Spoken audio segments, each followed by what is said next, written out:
Estamos con Horacio González, sociólogo, doctor en ciencias sociales, ensayista, ex director de la Biblioteca Nacional, fundador del colectivo Carta Abierta y docente en las universidades de La Plata, la UBA y acá en la UNR. ¿Cómo estás, Horacio? Bueno, estoy contento de estar acá.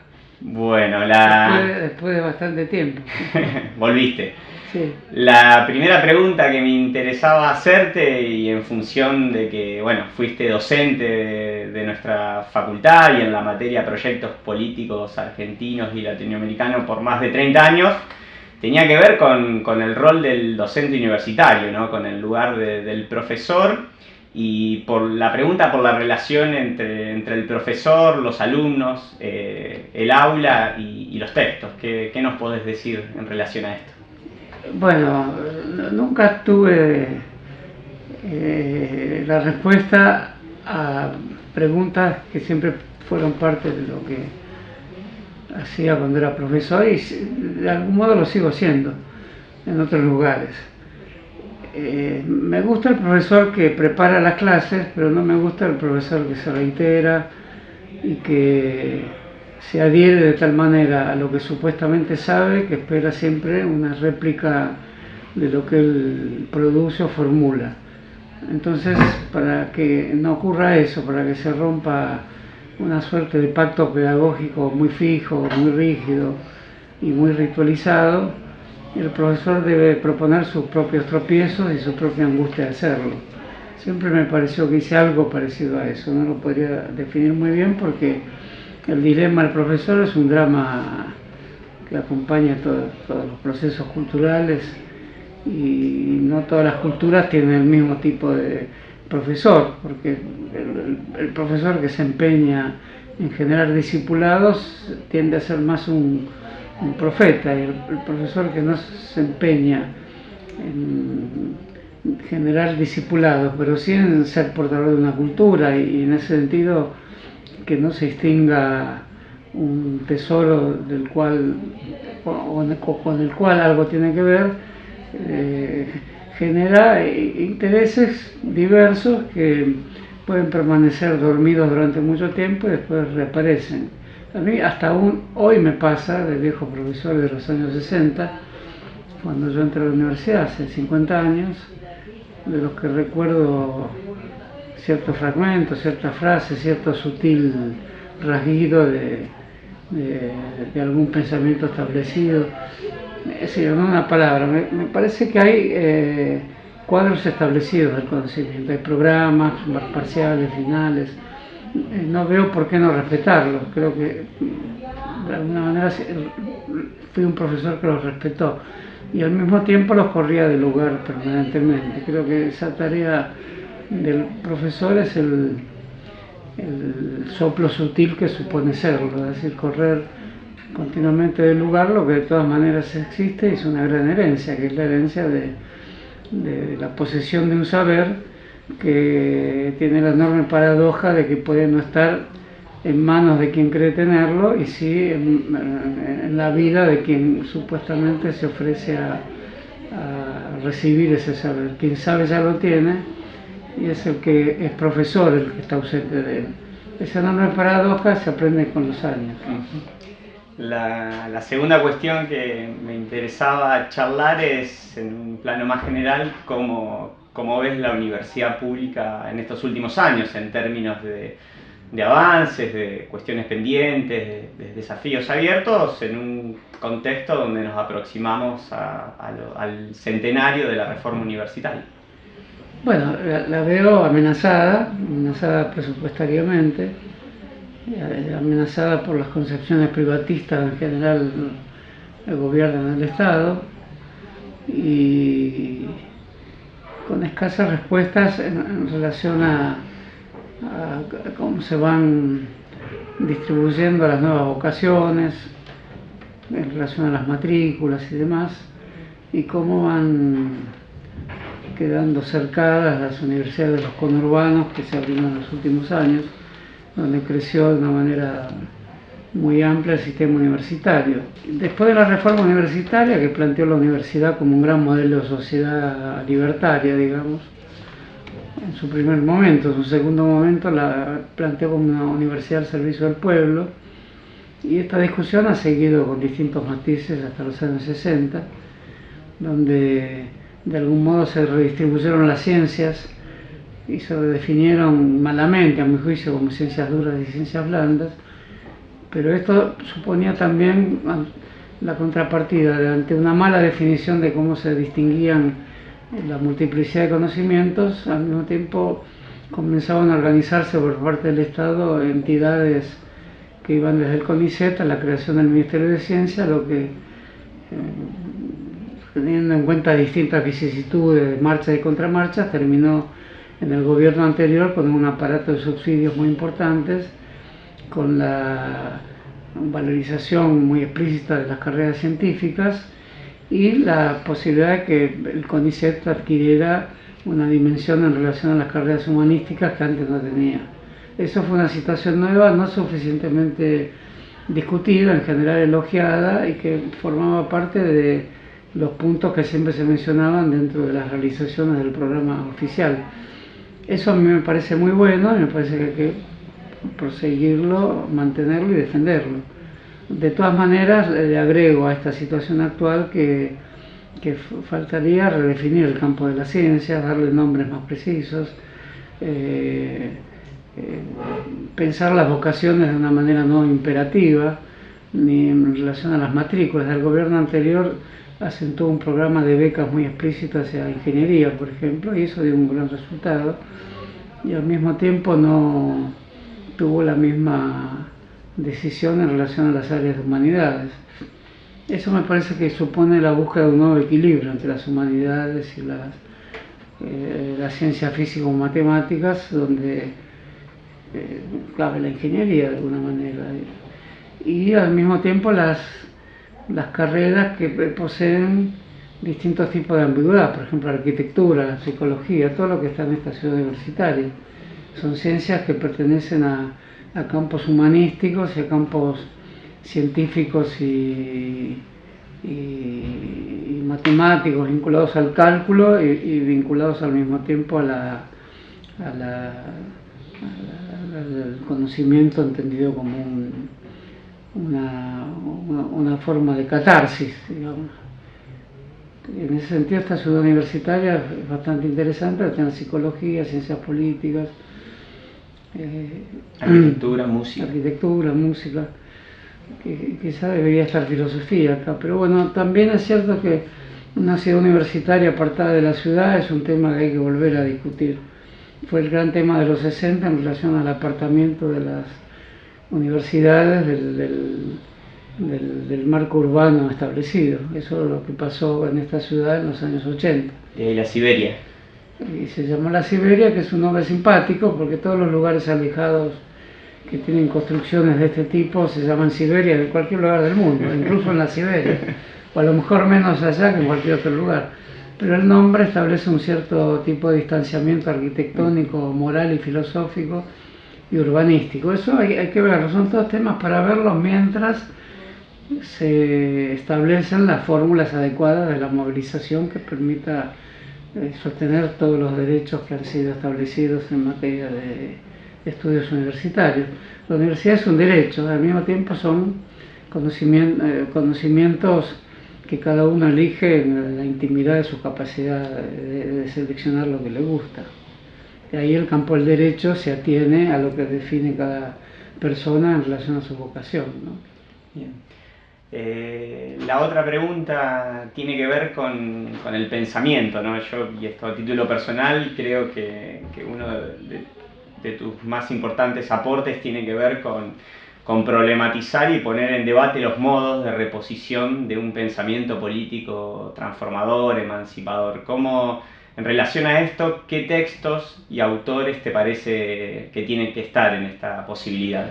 Bueno, en realidad, por supuesto, los clásicos deben tener un papel fundamental, los clásicos de las culturas que son culturas fundadoras para países como los nuestros, como los clásicos de la antigüedad, los obvios que se estudian en cualquier introducción a las ciencias políticas y a la filosofía. En ese sentido, la separación es un poco arbitraria.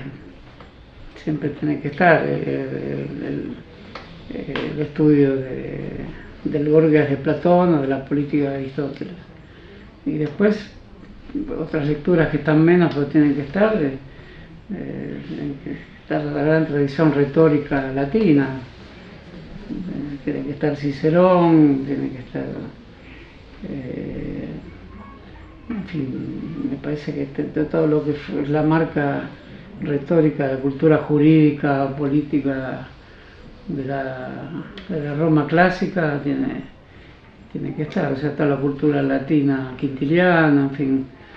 Y me parece que hay que encontrar la forma contemporánea de leer a los retóricos, porque ahí están todos los problemas.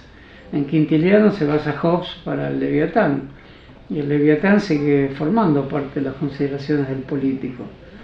Entonces el político es un poco el filósofo y el arquitecto también, es un juego de recolección de metáforas diversas que no puede establecerse en una profesión que, si lo fuera, en términos estrictos, el político, la carrera de ciencia política termina generando asesores que le darán necesariamente un tono menor a la política, ¿no? El político debe estar, la carrera de ciencias políticas debe estar por encima del político y no por debajo del político. Eso me parece, más allá de la elección política que haga quien quiera que sea, ¿no? Yo volvería a leer todos los clásicos, volvería a leer Max Weber, volvería a leer Maquiavelo, y no en materias que se remitan a la secuencia natural según las épocas en que fueron escritos estos libros. Leería Carl Smith, todo lo que se ha leído, Marx.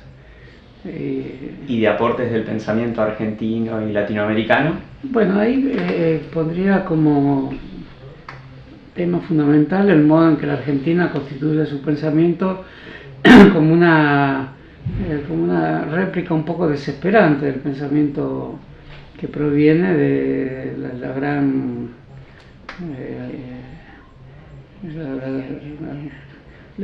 fábrica o enfermería de los pensamientos, donde la Argentina llegan a través del proceso de constitución de Argentina en este vasto acopio de culturas que es la Argentina. En realidad me da la impresión que todos los proyectos de constituir un pensamiento argentino son formas más o menos felices, algunas meramente fórmulas de réplica o de copia, y otras formas más originales, y esa originalidad siempre convive con un elenco diverso de inspiraciones que vienen de los pensamientos europeos y que siempre tuvieron la incógnita de la intervinculación con las grandes culturas americanas previas a la llegada de los españoles. Por eso la famosa frase de Martí sigue teniendo vigencia: nuestros griegos y nuestros romanos fueron los incas y los aztecas. Pero es una frase muy limítrofe, en realidad no se trata de reemplazar a Aristóteles por el Popol Vuh.